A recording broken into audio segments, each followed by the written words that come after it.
The second speaker in this session is Associate Professor Brett Cowan. Brett has a diverse background, including obtaining an honours degree in mechanical engineering, becoming registered as a medical practitioner, conducting studies in theology and ancient history, and gaining an MBA. Brett's previous roles include being the General Manager of Business at Auckland Uni Services, the Head of Radiology at the University of Auckland, and the Deputy Chair of the Human Participants Ethics Committee. Brett has published over 100 peer-reviewed papers on the topics of medical imaging, machine learning, computational modelling, and he's been the recipient of over 30 academic and business awards. Brett is currently ESR's Chief Scientist, and he is a member of this senior leadership team. Given Brett's broad and interesting background, I'm greatly looking forward to his presentation on misinformation, disinformation, but can we believe a word that he says? Please join with me in welcoming Brett to the podium.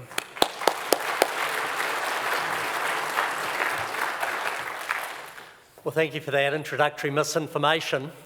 It turns out that despite sort of being vaguely implausible, is actually true. But we now live in a world that is deluged in information, some of which is truthful and some of which is lies. And the question for us is, how do we tell the difference? So I'm going to get started on what might seem black and white at first glance, but we'll find is anything but. So here's a simple statement, and I'd like you just to mull over for a moment whether it is true or not. Now, it's a little bit tricky because if it's true, then it means that it's false, and vice versa. And this is actually known, it's quite famous, it's been known for many hundreds of years as the liar's paradox. And you might say, well, it's just a philosophical curiosity. But some of the resolutions to this liar's paradox are things like, well, this is just an impossible statement. But others say that perhaps it's neither true nor false, or even perhaps 50% true and 50% false. And this is just starting to help us think about an area that is intuitively black and white, but in fact may be shades of grey. So as we think about why information is spread, particularly on social media and on the internet, we probably don't spread information primarily because it is true. We perhaps spread it because it's interesting, it's captivating, it will generate likes. And so in some of the research, and this is just one paper, if we ask the question, why is disinformation shared? Well, it might have something to do with the nature of the message, or it might have something to do with the person or viewer who's sharing it. So I want you just to reflect briefly. Do you think it's the authority of the source that counts? Perhaps it's the number of people that have previously engaged with it. Perhaps it's the level of digital literacy of the person who's looking at it.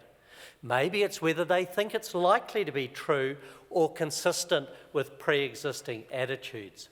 And in this piece of research, it turns out that the authority of the source doesn't count that much, nor does the number who have previously engaged with it, or, interestingly, the level of digital literacy.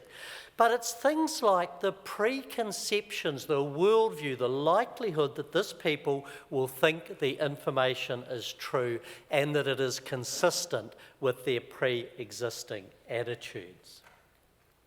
So misinformation is defined as something that is incorrect or misleading, but is not created with the intention of hurting others. In contrast, however, disinformation is deliberate misinformation and is designed to deceive or mislead. So I just want to talk briefly about misinformation, and just to give an example, this is about the war in Ukraine. The first casualty of war is the truth. And here's a short, you don't have to read, a short section that was produced by the Moscow bureau chief at Reuters, and it was forwarded, or purchased probably, to Radio New Zealand, and Radio New Zealand modified the text. So let's just have a look. Here's the text modification that occurred between Reuters and Radio New Zealand. And you can see that there's an addition here. First of all, rather than was toppled during Ukraine's maiden revolution, the word violent was inserted. There's a second addition here, and that's the use of the word colour. That actually relates to the revolution in Georgia in 2003, which was called the Rose Revolution. There was the Orange Revolution in Ukraine 2004 and the Tulip Revolution in Kazakhstan in 2005. So there's a term emerged called a colour revolution that refers to overthrowing the current regime. There's another addition here. Russia annexed Crimea, and the words "after a referendum" were inserted. And then finally one here, Western governments supported ethnic Russians. So here's just an example in our own world with a reputable provider, Radio New Zealand, where a Reuters dialogue was modified in a way that gave it a slant, a pro-Russian slant. Now, much of the work I've done over the years has been in AI, and I want to just talk briefly about AI. And this is from the World Health Organization. And they say that artificial intelligence can be misused to generate and disseminate highly convincing disinformation in the form of text, audio, or video comment that is difficult for the public to differentiate from reliable health content. So let's just take a closer look at that. You'll all have heard of ChatGPT. This new large language learning model that's taking the world by storm. So over the weekend, I typed in, please provide a convincing and accurate, and secondly, a convincing and inaccurate statement about bacteria in New Zealand food. And here we go. So here's our accurate statement. New Zealand has stringent food safety regulations and standards in place to minimise the risk of bacterial contamination in its food supply. The Ministry for Primary Industries conducts regular inspections and enforces strict hygiene practices throughout the food production and distribution chain, ensuring that consumers can have confidence in the safety and quality of New Zealand's food. So that's straight off ChatGPT. But what about the second statement? The second statement, the inaccurate statement, read, bacterial contamination in New Zealand food is rampant and poses significant health risks to consumers. Due to lax regulations and inadequate oversight, bacteria such as Salmonella and E. coli are commonly found in various food products. The authorities have failed to address the issue effectively, leading to frequent outbreaks and ongoing threat to public health. Same technology, different question, and you can start to see the potential for the delivery of mass disinformation. I didn't have to do more than just, this is straight off ChatGPT, I haven't modified it in any way.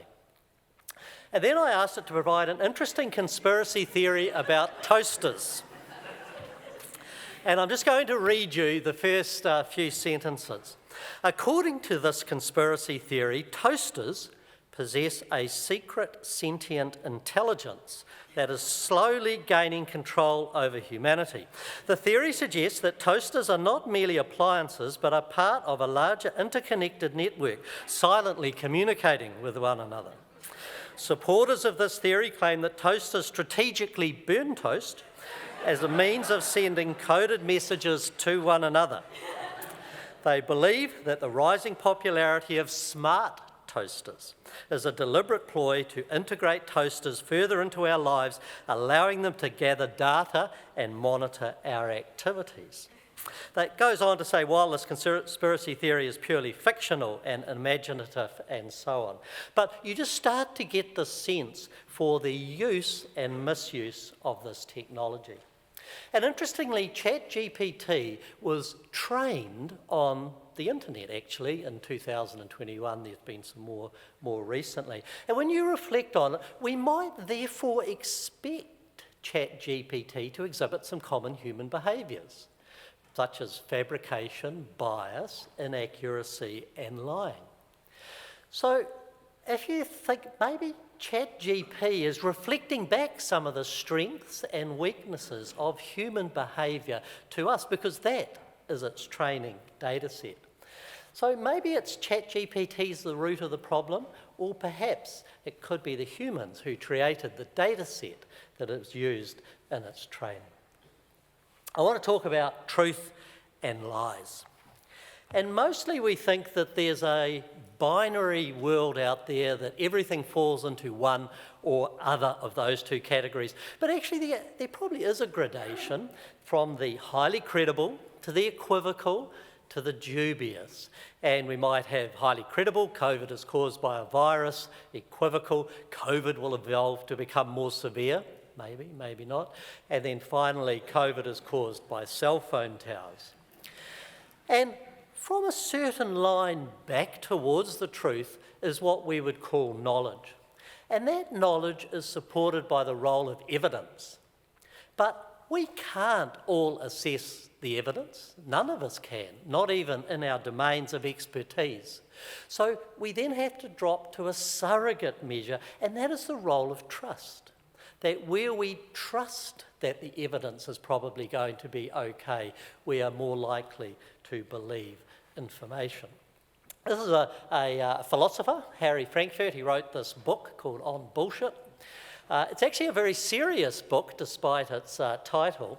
And this book talks about people who communicate without regard to the truth. They're not knowing that they're lying. They just don't care whether it's true or not. They just want to convince you of something. So it's the irrelevancy of truth. So people say whatever is necessary to achieve their aims, regardless of whether it is true. And he defined this rigorous philosophical framework and called this phenomena bullshit. So here's the opening.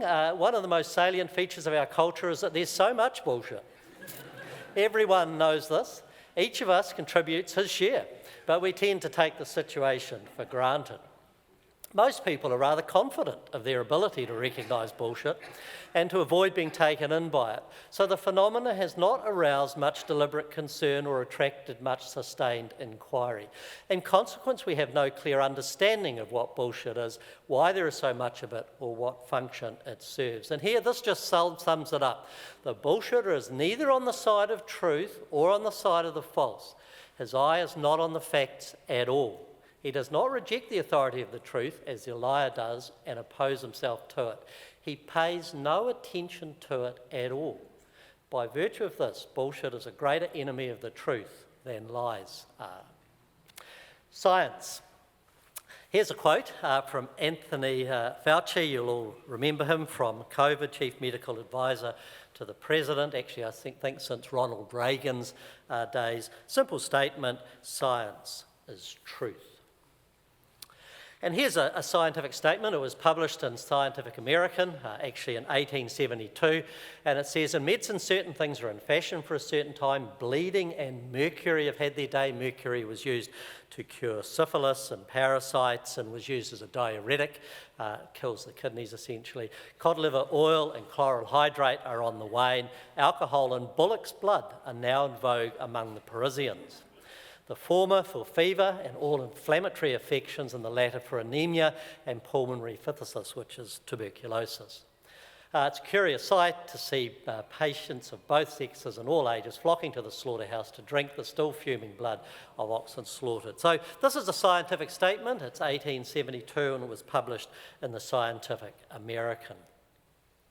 So perhaps when we reflect on science, proclamation of final or absolute truth, even in science, shouldn't be trusted. Perhaps science isn't in the business of facts. Science might be in the business of sound methodology. The essence of science really is the methodology of considering a hypothesis, creating an experiment to prove or disprove, and then dispassionately forming a conclusion based on the available evidence. And whilst it's often presented as a weakness, it's a strength of science that as more evidence comes to hand, we change our minds and create new facts. So perhaps when we talk about the power of science, it's in the power of the methodology rather than as an endpoint of establishing the truth. Perhaps we should be more open that changing our minds is a strength, not a weakness of science. So just to sum up, here's a short cartoon. Are you coming to bed? I can't. This is important. What? Someone is wrong on the internet. So truth is actually a superficially simple concept we all understand, but when you consider it more deeply, and I've left quite a bit out of this presentation, it's actually quite a bit more complicated than it first seems. I think there's little doubt that artificial intelligence will represent an important challenge for achieving the good or the bad. Science is not perhaps in the business of facts so much as it's in the business of sound methodology. And I didn't include these slides, but one of the catch-22s is that if we protect freedom of speech, as we ought under the Bill of Rights, we maybe have to accept some degree of misinformation. And finally, there is too much bullshit in the world. Thank you very much.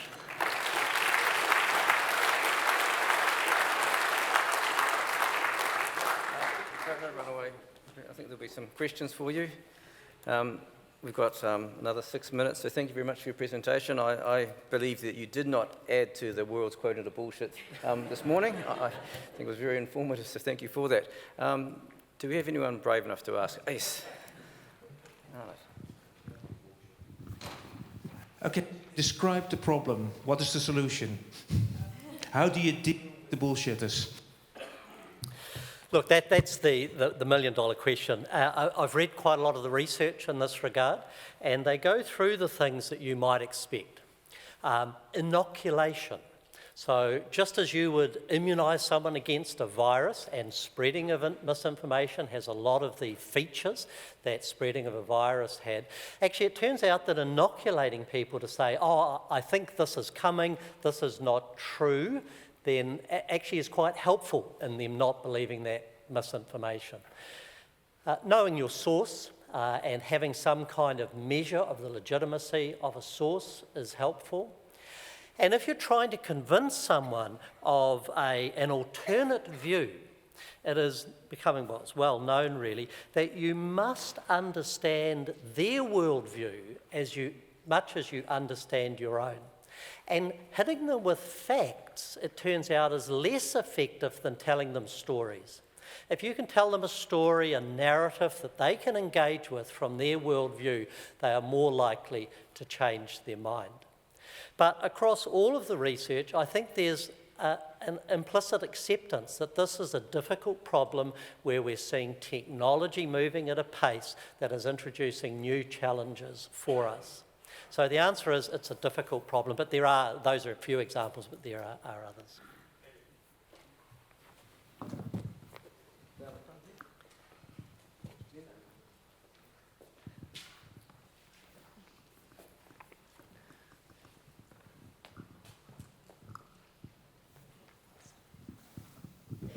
Thank you very much for that. First of all, I'm going to look at my toaster very differently from now on and remember this talk. But secondly, when you say that if we live in a world where we have to accept freedom of speech, we have to accept an element of misinformation, do you think we also have to accept an element of disinformation? Do we have to accept the amount of disinformation? An element of disinformation. I think, in a nutshell, the answer is yes. Because what would happen if we were to regulate in some way information and disinformation? There would be a variety of opinions that would be seen to could potentially have a chilling effect on the freedom of speech. So you've really got a balance between those two things, the freedom of speech and people saying things that you either don't like or you don't think is correct or is not correct. And if you imagine, we might have a setting somewhere within that scale. If we set too closely down to the eliminating misinformation, then things that would legitimately be said would not be said. If we come too far back the other way, and we don't have absolute freedom of speech, by the way, there are some things that you can't say, incitement to violence, so there is some limits on our freedom of speech. It really depends where that setting is, and probably my feeling is that we do need to ensure that we deliver freedom of speech in a free society.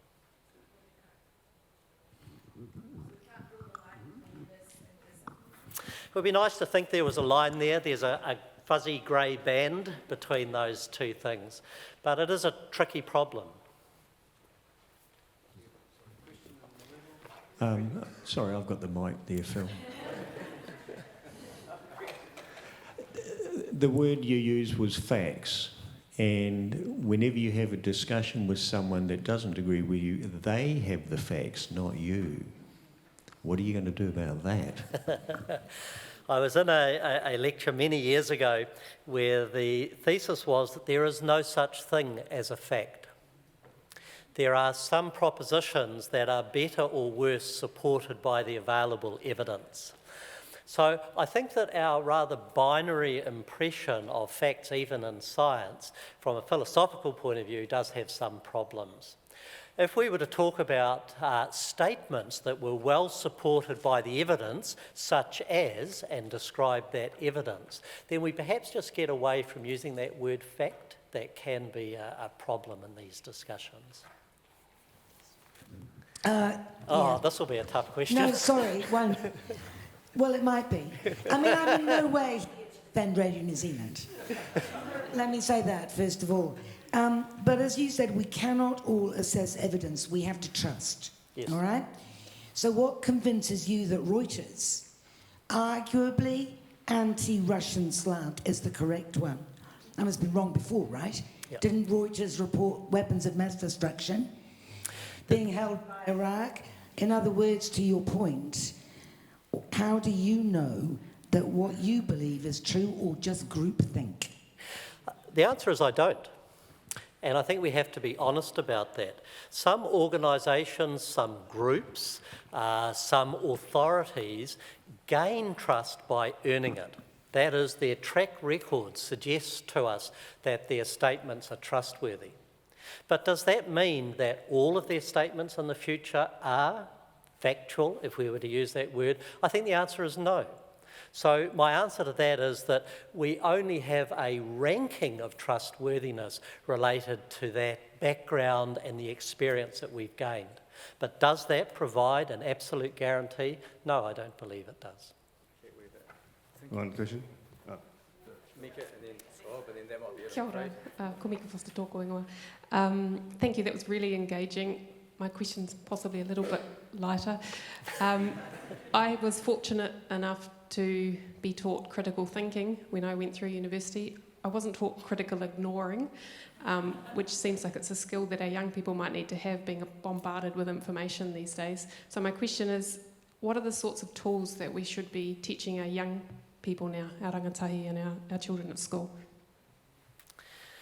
There are many skills, but perhaps if I can just pick one out. I think that much of the information that is shared on social media in particular carries with it an authority that comes from the group that that person engages with.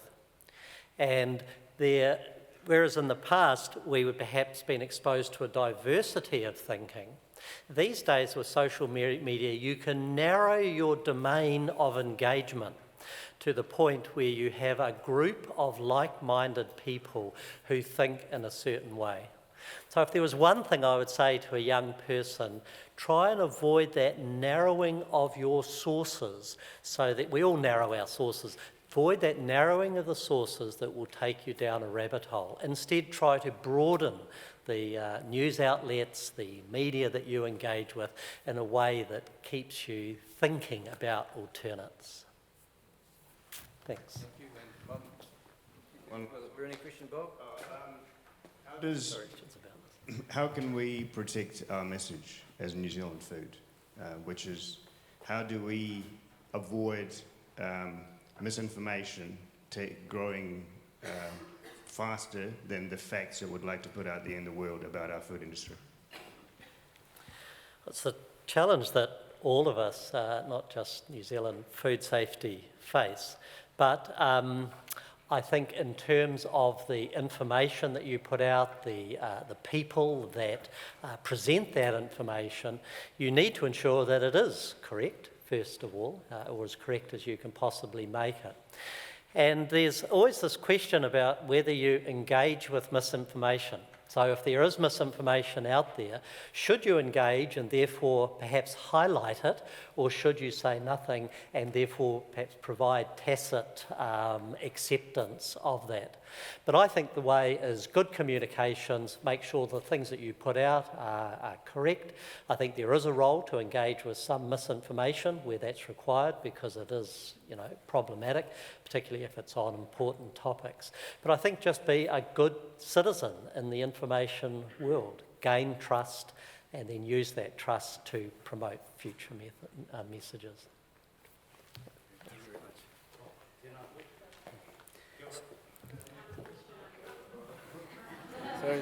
Is this working? Oh, tēnā koe, Brett. A very stimulating presentation. I'd just like to offer my own bovine scatology. In this world of bovine scatology prevalent in the United States politics and a little bit in New Zealand politics, I was wondering whether there's a relationship between this thing we call common sense and is that a solution towards measuring the bovine scatology? Kia ora. It's sadly often said that common sense isn't that common. And this is a challenge. And I think that one person's common sense can be very different to another person's common sense.